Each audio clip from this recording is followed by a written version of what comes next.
Okay, so after about an hour of work, because it put up such a big fight, I went ahead and repaired the tank in that 1972 Kohler Wellworth toilet. I'll go ahead and talk about what I did here, right here.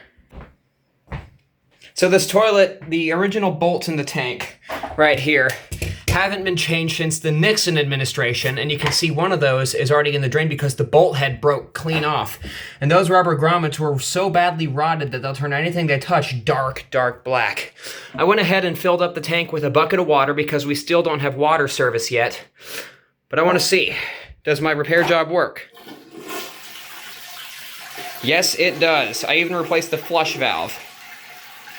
These things only use 5 gallons of water, so yeah.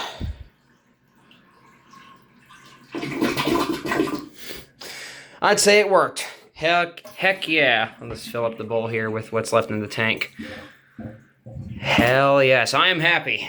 Woo! I don't suggest repairing old toilets.